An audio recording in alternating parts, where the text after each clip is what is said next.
Hello दोस्तों, स्वागत है आपका online teaching platform Vashishtha Gurukulam में। पिछले क्लास में आप लोगों ने पेट 2021 की दूसरी मीटिंग के एग्जाम का पेपर सॉल्व किया था। आज हम लोग पेट 2021 के शिफ्ट फर्स्ट में पूछे गए प्रश्नों को हल करेंगे, जिससे आपको यह पता चल जाएगा कि किस तरह के प्रश्न पेट एग्जाम में पूछे जाते हैं। तो चलिए शुरू करते हैं। पहला क्वेश्चन है, निम्न में से कौन से संत शिवाजी के समकालीन थे? इसके विकल्पों को देखिए और सही आंसर को दीजिए। तो इसका करेक्ट आंसर है ऑप्शन डी, तुकाराम। संत तुकाराम जो थे वो शिवाजी के समकालीन थे। 17वीं शताब्दी के एक महान संत, कवि और महाराष्ट्र में भक्ति आंदोलन के प्रमुख स्तंभ थे, और ये चैतन्य महाप्रभु के शिष्य थे। अगला क्वेश्चन देखते हैं। बंगाल के प्रथम गवर्नर जनरल कौन थे? इसका सही आंसर बताइए। इसका करेक्ट आंसर होगा option C, Lord Warren Hastings. Lord Warren Hastings Bengal के प्रथम गवर्नर जनरल थे। इसी के शासनकाल में ब्रिटिश संसद द्वारा रेगुलेटिंग एक्ट 1773 पारित हुआ था। लॉर्ड क्लाइव की बात करें तो यह बंगाल के पहले गवर्नर थे। चलिए अगले क्वेश्चन पर चलते हैं। चरक संहिता संबंधित है। चरक संहिता संबंधित है, विकल्पों को देखिए और उत्तर को दीजिए। तो इसका करेक्ट आंसर होगा ऑप्शन सी, चिकित्सा। चरक संहिता आयुर्वेद या चिकित्सा का एक मूल ग्रंथ है, जिसके रचयिता कौन थे? चरक थे। अगला क्वेश्चन है, भारत में शासन करने वाले दिए गए शासकों का कालक्रम अनुसार सही क्रम क्या है? विकल्पों को देखिए और उत्तर दीजिए। तो इसमें सबसे पहले आता है इल्तुतमिश। इसका जो शासन काल था वो 1211 से 1236 तक था, और यह गुलाम वंश का शासक है। इसके बाद आता है अलाउद्दीन खिलजी। इसका जो शासन काल था वो 1296 से 1316 था, और यह खिलजी वंश का शासक था। इसके बाद तीसरे नंबर पे आता है शेरशाह सूरी। इसका शासनकाल 1540 से 1545 तक है। चौथे नंबर पर आता है अकबर। इसका जो शासनकाल था वो 1556 से 1605 था। तो इसका सही उत्तर क्या होगा? ऑप्शन सी, चौथा, तीसरा, पहला, दूसरा। अगला देखते हैं। इनमें से किसे भारत के ग्रांड ओल्ड मैन के नाम से जाना जाता है? विकल्पों को देखिए और उत्तर को दीजिए। सुरेंद्र नाथ बनर्जी, या फिरोज शाह मेहता, या WC बनर्जी, या दादा भाई नौरोजी। तो इसका सही उत्तर होगा ऑप्शन डी, दादा भाई नौरोजी को। अगला देखते हैं। सन 1915-16 में किसके नेतृत्व में 2 होम रूल लीग शुरू हुए? विकल्पों को देखिए और जल्दी से उसका उत्तर दीजिए। तो इसका सही आंसर होगा ऑप्शन डी, एनी बेसेंट और लोकमान्य तिलक। अगला देखते हैं। निम्न में से कौन सा जोड़ा सही नहीं है?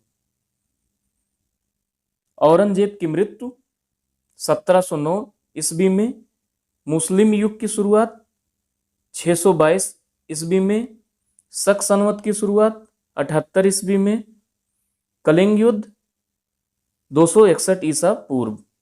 तो इसके विकल्पों को देख के आप उत्तर दीजिए। इसका सही उत्तर होगा ऑप्शन ए, औरंगजेब की मृत्यु 1709 में नहीं बल्कि 1707 में हुई थी। अगले क्वेश्चन पर चलते हैं। करो या मरो का नारा किसने दिया? ऑप्शन है महात्मा गांधी, सुभाष चंद्र बोस, जवाहरलाल नेहरू, सरदार पटेल। तो इसका करेक्ट आंसर क्या होगा? इसका करेक्ट आंसर होगा ऑप्शन ए, महात्मा गांधी। करो या मरो का नारा महात्मा गांधी ने 1942 में भारत छोड़ो आंदोलन के दौरान दिया था। अगला देखते हैं। सलाल पनबिजली परियोजना किस नदी पर स्थित है? विकल्पों को देखिए और बताइए। तो इसका सही उत्तर होगा ऑप्शन बी, चिनाब। सलाल पनबिजली परियोजना जम्मू कश्मीर में चिनाब नदी पर बना हुआ है। अगला क्वेश्चन देखते हैं। वसंत विषु होता है 22 दिसंबर को, 23 सितंबर को, 18 जून को, 21 मार्च को।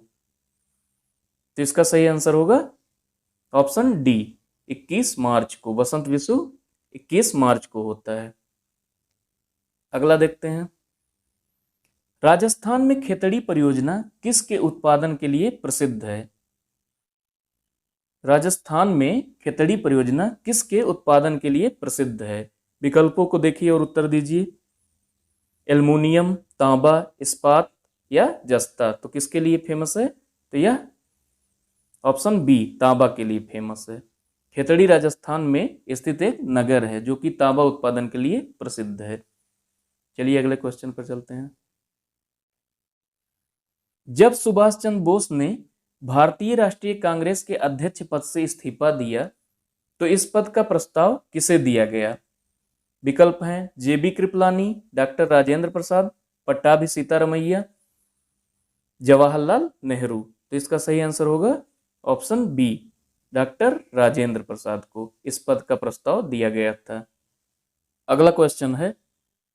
निम्नलिखित में से कौन सी हिमालयी नदी तंत्र की नदियां हैं? ऑप्शन है कावेरी, गंगा, ब्रह्मपुत्र, गोदावरी। विकल्पों को देखिए और जल्दी से इसका आंसर दीजिए। तो इसका सही आंसर होगा ऑप्शन सी, गंगा और ब्रह्मपुत्र। गंगा और ब्रह्मपुत्र हिमालयी नदी तंत्र की नदियां हैं। हिमालय से निकलने वाली जो नदियां होती हैं वो बर्फ और ग्लेशियरों के पिघलने से बनी होती हैं, इसलिए हिमालयी तंत्र की जो नदियां हैं उनमें वर्ष भर जल का प्रवाह बना रहता है। अगले क्वेश्चन पर चलते हैं। बैंक दर का अर्थ है? विकल्पों को देखिए और जल्दी से इसका आंसर दीजिए। तो इसका करेक्ट आंसर होगा ऑप्शन ए, देश के केंद्रीय बैंक द्वारा ली जाने वाली आधिकारिक ब्याज दर होती है बैंक दर।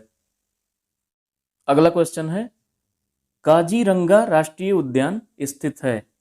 विकल्पों को देखिए। केरल, पश्चिम बंगाल, असम, मध्य प्रदेश। जल्दी से इसका आंसर दीजिए। तो इसका सही आंसर होगा ऑप्शन सी, असम। काजीरंगा असम में स्थित एक राष्ट्रीय उद्यान है। अगला क्वेश्चन देखते हैं। इनमें से किस प्रकार की अर्थव्यवस्था में संसाधनों पर निजी अधिकार होते हैं और आर्थिक गतिविधियों का मुख्य उद्देश्य लाभ अर्जित करना होता है? विकल्पों को देखिए और जल्दी से इसका उत्तर दीजिए। वैश्विक, मिश्रित या समाजवादी या पूंजीवादी। तो इसका सही आंसर होगा ऑप्शन डी, पूंजीवादी। अगले क्वेश्चन पर चलते हैं। रुपए 100 का नोट किसके द्वारा हस्ताक्षरित होता है?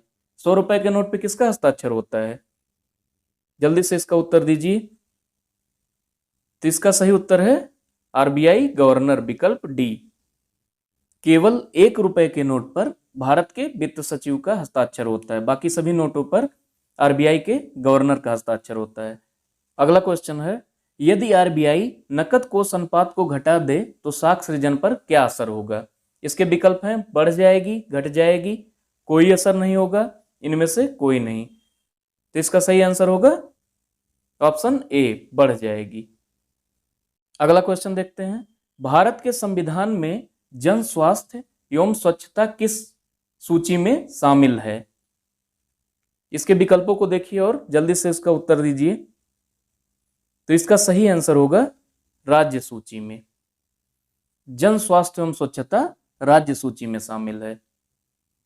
पॉलिटी के रिवीजन के लिए वीडियो के नीचे डिस्क्रिप्शन में पॉलिटी की प्लेलिस्ट दी गई है, आप वहां से जाकर रिवीजन कर सकते हैं। अगले क्वेश्चन पर चलते हैं। भारत में पंचायती राज व्यवस्था इसके अंतर्गत रखी गई है? विकल्पों को देखिए और जल्दी से इसका आंसर दीजिए। तो इसका सही उत्तर होगा ऑप्शन ए, राज्य नीति के निदेशक तत्व। भारत में पंचायती राज व्यवस्था राज्य के नीति निदेशक तत्व के अंतर्गत अनुच्छेद 40 में रखी गई है। अगले क्वेश्चन पर चलते हैं। फेमा का पूर्ण रूप क्या है? विकल्पों को देखिए और इसका आंसर दीजिए। तो इसका सही उत्तर होगा option C, foreign exchange management act. अगले क्वेश्चन पर चलते हैं। निम्न में से किसने संविधान सभा में उद्देश्य प्रस्ताव रखा? इसके विकल्प हैं BN राव, BR अंबेडकर, महात्मा गांधी, जवाहरलाल नेहरू। तो इसका सही उत्तर होगा ऑप्शन डी, जवाहरलाल नेहरू।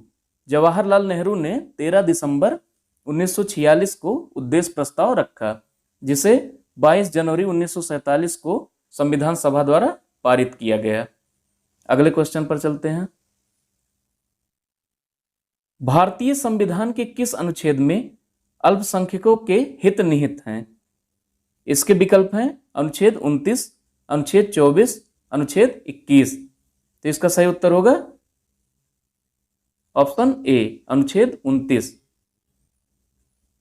बात करें अनुच्छेद 24 की तो यह कारखानों आदि में बालकों के नियोजन का प्रतिषेध करता है, और अनुच्छेद 21 व्यक्ति के प्राण एवं दैहिक स्वतंत्रता की सुरक्षा प्रदान करता है। अगला क्वेश्चन है, ठोस चालक में धारा वाहक होते हैं। इसके विकल्पों को देखिए और उत्तर दीजिए इसका। तो इसका सही उत्तर होगा ऑप्शन ए, मुक्त इलेक्ट्रॉन। मुक्त इलेक्ट्रॉन वे होते हैं जो परमाणु में किसी कक्षा में नहीं होते हैं बल्कि स्वतंत्र रहते हैं। अगले प्रश्न पर चलते हैं। शिक्षा का अधिकार एक मौलिक अधिकार है जो कि संबंधित है, किस अनुच्छेद से संबंधित है? अनुच्छेद 19 से, या अनुच्छेद 21A से, या अनुच्छेद 29 और 30 से? तो इसका सही उत्तर होगा अनुच्छेद 21A से। इस अनुच्छेद के तहत 6 से 14 वर्ष के सभी बच्चों को निःशुल्क एवं अनिवार्य शिक्षा का अधिकार प्रदान किया गया है। अगले प्रश्न पर चलते हैं। ब्लीचिंग पाउडर का रासायनिक नाम यह भी है। विकल्पों को देखिए और इसका उत्तर दीजिए। तो इसका सही उत्तर होगा कैल्शियम ऑक्सीक्लोराइड, CaOCl2। अगले क्वेश्चन पर चलते हैं। 18 कैरेट सोने में खरे सोने का प्रतिशत कितना है? विकल्पों को देखते हैं। 100%, 80%, 75%, 60%। तो जल्दी से उसका उत्तर दीजिए। तो इसका सही उत्तर होगा ऑप्शन सी, 75%। संतरे में बहुतायत होता है। विकल्पों को देखिए और उत्तर दीजिए। विटामिन बी, या विटामिन ए, या विटामिन सी, या इनमें से कोई नहीं। तो सही उत्तर बताइए। तो इसका सही उत्तर होगा विटामिन सी। संतरे में बहुतायत विटामिन सी पाया जाता है। खट्टे फलों में विटामिन सी प्रचुर मात्रा में पाया जाता है। इसकी कमी से कौन सा रोग होता है? तो वो होता है स्कर्वी रोग। अगले प्रश्न पर चलते हैं। प्रकाश वर्ष किसका मापन की इकाई है? विकल्पों को देखिए और इसका उत्तर दीजिए। तो इसका सही आंसर होगा ऑप्शन बी, एक वर्ष में निर्वात में प्रकाश द्वारा चली गई दूरी की। जो प्रकाश वर्ष है वह एक वर्ष में निर्वात में प्रकाश द्वारा चली गई दूरी का मापन इकाई है। अगले क्वेश्चन पर चलते हैं। कितने भारतीय राज्य नेपाल से सीमा साझा करते हैं? विकल्पों को देखिए और इसका उत्तर दीजिए। तो इसका सही उत्तर होगा ऑप्शन डी, 5 राज्य। कौन कौन से हैं वो 5 राज्य? उत्तराखंड है, उत्तर प्रदेश है, बिहार है, सिक्किम है और पश्चिम बंगाल है। अगले प्रश्न पर चलते हैं। भारत के संविधान के अनुसार लोकसभा के सदस्यों की अधिकतम संख्या कितनी है? ऑप्शन ए है 552, ऑप्शन बी है 550, ऑप्शन सी है 540, ऑप्शन डी है 530। तो जल्दी से इसका उत्तर दीजिए। तो इसका सही उत्तर होगा ऑप्शन बी, 550। अगले प्रश्न पर चलते हैं। हिंदी दिवस कब मनाया जाता है? 3 अक्टूबर, 2 नवंबर, 1 अक्टूबर, 14 सितंबर। तो इसका सही उत्तर होगा ऑप्शन डी, 14 सितंबर। अगले प्रश्न पर चलते हैं। इनमें से कौन सा देश सार्क का सदस्य नहीं है? विकल्प है म्यांमार, अफगानिस्तान, बांग्लादेश, नेपाल। तो जल्दी से इसका उत्तर बताइए। तो इसका सही उत्तर होगा ऑप्शन ए, म्यांमार। सार्क में जो सदस्य देश हैं वो हैं भारत, भूटान, अफगानिस्तान, मालदीव, बांग्लादेश, नेपाल, पाकिस्तान और श्रीलंका। अगले प्रश्न पर चलते हैं। केंद्र शासित प्रदेश लक्षद्वीप की आधिकारिक भाषा निम्न में से क्या है? विकल्पों को देखिए और जल्दी से उसका उत्तर दीजिए। तो इसका सही उत्तर होगा ऑप्शन सी, मलयालम। अगले प्रश्न पर चलते हैं। ओणम किस भारतीय राज्य या केंद्र शासित प्रदेश का सांस्कृतिक उत्सव है? इसके विकल्प हैं कर्नाटक, तमिलनाडु, केरल, असम। इसका सही उत्तर होगा ऑप्शन सी, केरल। अगले प्रश्न पर चलते हैं। निम्नलिखित में से कौन सा ग्रह सूर्य के सबसे नजदीक है? इसके विकल्प हैं बुध, मंगल, चंद्रमा, पृथ्वी। तो इसका सही उत्तर होगा ऑप्शन ए, बुध। अगले प्रश्न पर चलते हैं। नोबेल पुरस्कार जीतने वाले प्रथम एशियाई कौन थे? इसके विकल्प हैं Mother Teresa, Rabindranath Tagore, Rajiv Gandhi, CV Raman. तो इसके विकल्पों को देख के उत्तर दीजिए। इसका सही उत्तर है ऑप्शन बी, रविंद्रनाथ टैगोर। रविंद्रनाथ टैगोर को यह पुरस्कार 1913 में मिला था। अगले प्रश्न पर चलते हैं। निम्नलिखित में से किस स्थान पर अजंता एलोरा की गुफाएं स्थित है?